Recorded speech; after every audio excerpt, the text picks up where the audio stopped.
Hey everybody,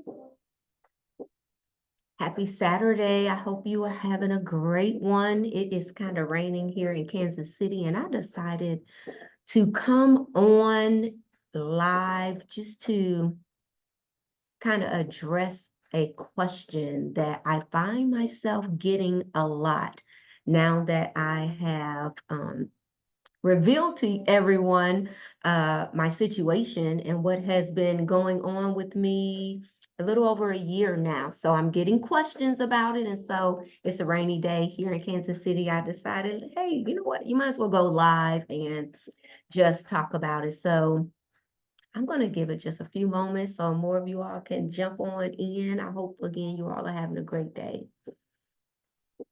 Yep. So listen, I'm not going to belabor it because I do know it is Saturday and you could be doing so much more. And so listen, for those of you who are new, this is your first time chiming in. I say hello. Thank you so much for tapping in. My name is LaShonda Lee, and I am the creator of the Beauty for Ashes program. And it is a transformative, let me turn this down a little bit. It is a transformative private coaching program that was born from my own journey of infidelity and overcoming infidelity. And so today I just want to address the most common and most frequent question that I get from women who have endured or even women who are enduring infidelity. And for those of you who are like, wait a minute, how did she say that S or that C and that T? I have teeth aligners, okay? And so I'm still adjusting even after 6 weeks. And so, like I said, I want to address this most common and most frequent question that I get from women who have endured or they are right now enduring infidelity. And the question is healing and forgiveness possible after betrayal? And how do I even begin to rebuild trust? And that trust is either in self, because sometimes we blame ourselves for allowing such a thing to happen to us.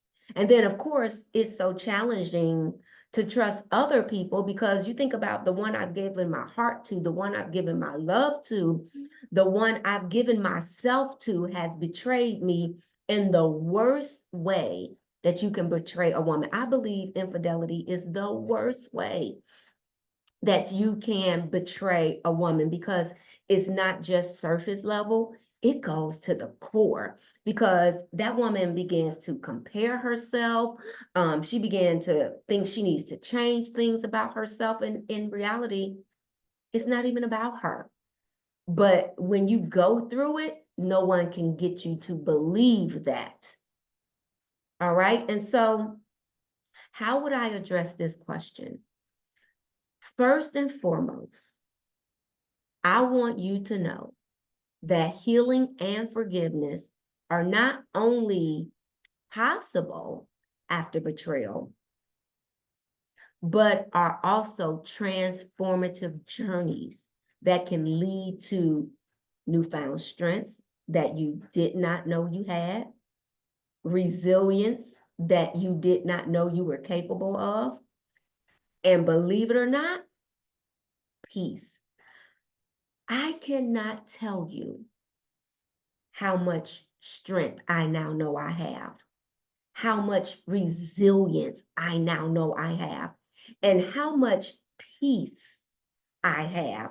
I remember, because I'm the girl, I left my home, a 4,000 square foot home, 5 bedrooms, 5 bathrooms, and I walked away.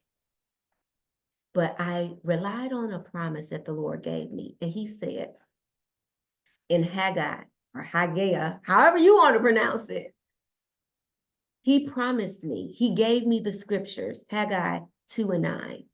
He said, the latter house will be greater than the former, and I will fill it with peace and prosperity.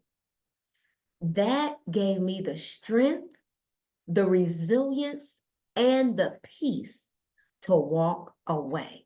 Because sometimes we can go down with the house. We can go down with the sinking ship because we're so concerned about what other people will think or what other people will say.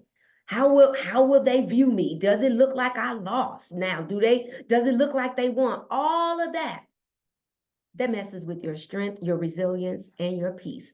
And because I had the word of God that he gave me when I needed it, I was able to walk away with strength, resilience, and peace. And so listen, I want you to know that I understand the depths of pain and uncertainty that you are experiencing right now, as I've walked the same path myself. And so, when faced with the devastation of infidelity, it's natural to question whether trust can ever be rebuilt and if healing is truly even achievable. But I want you to know that yes, it is possible. Now, I will not give you no fluff. I will not tell you you're going to snap your fingers, you're going to blink your eye or bat your eye, and all is going to be well. I would not be, I would be doing you a disservice to even say that. It's possible. I'm just saying also, it won't be easy and it won't happen overnight. But with faith, with determination and support, it is absolutely within your reach. It's within your reach.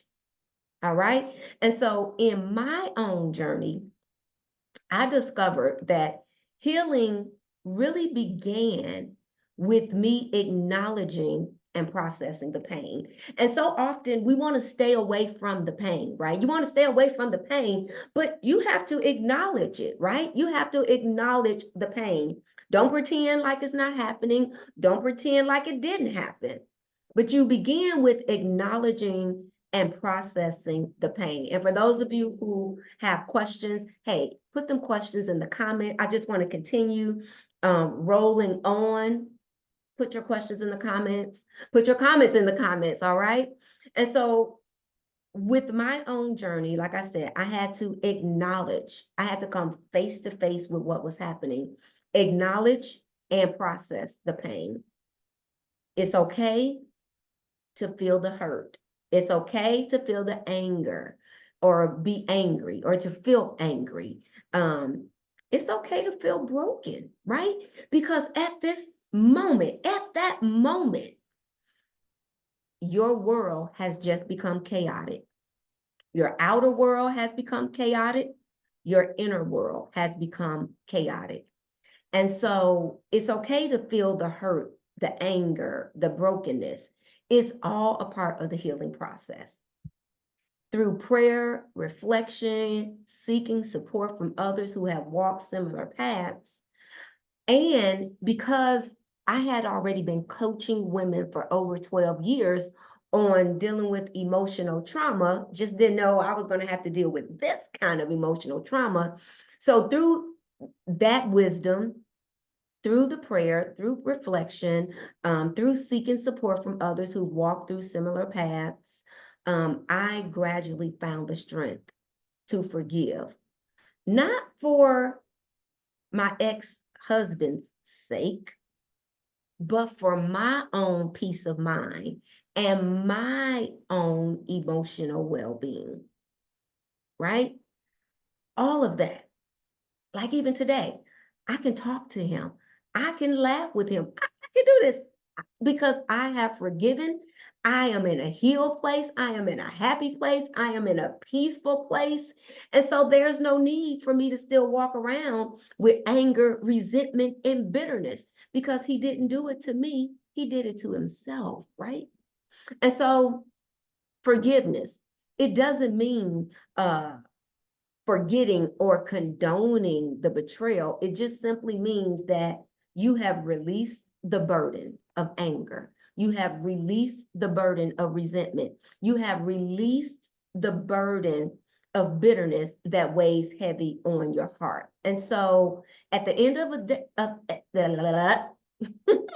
it's blame it on the aligners, right? At the end of the day, it is a choice to free yourself from the chains of bitterness and reclaim your power. It's a choice. Let me tell y'all something. As I was kind of putting together this program, the Beauty for Ashes, I decided to participate in some support groups, right? Because we all need support. So I decided to participate in a support group. And I will not say the support group, but I can tell you I did not stay long. I did not stay long. I don't think I participated in 3. I didn't stay long. Because what I realized is that I was in a different place than those women. Some of them, their situation or their infidelity had taken place 8 years prior, right? 8 years prior. And they were still dealing with the aftermath emotionally, right? Y'all hear the rain? Y'all hear the thunder? I love listening to the rain. And they were still dealing with the emotions of it. And that's their journey. But I refuse to be 8, 9, 10 years still grappling with the hurt, the pain, the brokenness. And so I no longer participated in that support group because it wasn't what I needed. I was looking to free myself from all of that hurt, all of that pain, all of that bitterness. I wasn't trying to just continue to rehash it every single week. No. And so I'm saying to you, it's a choice to free yourself from bitterness, resentment, pain, hurt, brokenness, because it's a choice to stay in it and it's a choice to operate in the freedom. And I decided that I wanted to be free. All right. So rebuilding trust is a gradual and delicate process that requires patience. It requires commitment to honesty and transparency. And you start with yourself. You be honest with yourself. You communicate with yourself. You are transparent with yourself. You are patient with yourself. You are kind with yourself. You are gentle with yourself. It's about creating a safe space where vulnerability can flourish and wounds can heal. And while it's not always easy, with time and effort, trust can be restored, right? Trust can be restored. And that is you being able to trust again. So I also understand that healing doesn't always mean staying in the same relationship either. Sometimes, despite our best efforts, because again, I don't know exactly where you are in the situation. If you are dealing with the infidelity and in the relationship, or maybe you have left the relationship, but you still have the lingering residue. Maybe that's you. But sometimes, despite our best efforts, the pain becomes too much to bear and separation becomes necessary for our own well-being. And in my own journey, I reached a point where I realized that staying in a toxic situation was no longer serving me. It was no longer serving my faith. That's what I had to come to grips with. And I just didn't make that decision overnight because being a Christian woman, I understand that God hates divorce, right? I've been told that over and over, just like you've been told it over and over again. So I understand that God hates divorce, right? I also understand that in the Bible, he did set provisions where divorce was allowed. And so, like I said, I realized for LaShonda that staying in a toxic situation was no longer serving me and it was no longer serving my faith.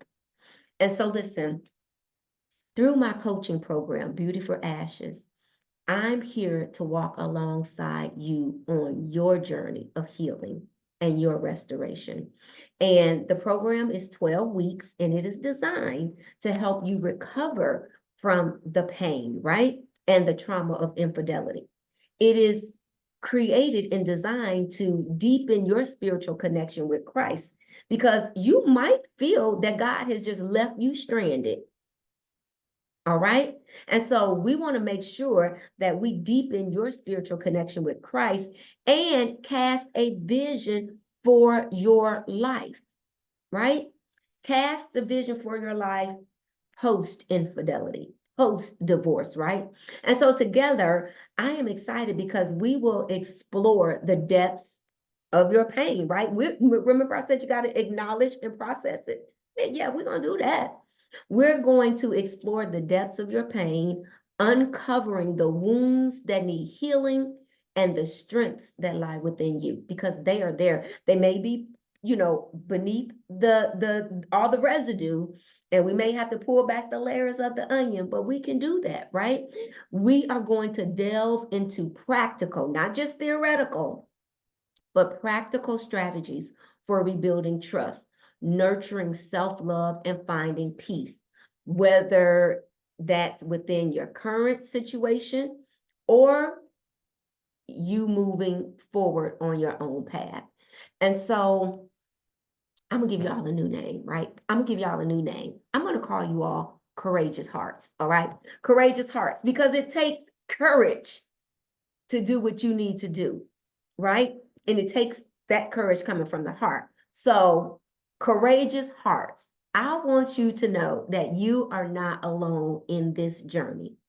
With courage, with faith, and support, you have the power to rewrite your story and emerge from the ashes stronger, wiser, and more radiant than ever before. And so, if you are ready to take the first step towards healing and transformation, yep, I invite you to join me in the Beauty for Ashes program. And together, let's embark upon this journey of healing for you, growth for you, and renewal for you.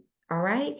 And so I hope that gave you a little bit of insight into that question that I'm asked so often. Can I heal? And can trust be rebuilt? The short answer is yes. It's going to take work. And I'm here to help you. And because I've already walked through it, I can help you shorten your learning curve. All right. So listen, may God bless you and may God keep you. It's my prayer for you. And remember, courageous heart. That's your new name, courageous hearts. All right. I look forward to speaking with you real soon. Inbox me. Put something in the comments and we'll go from there. Be blessed, all right? Bye-bye.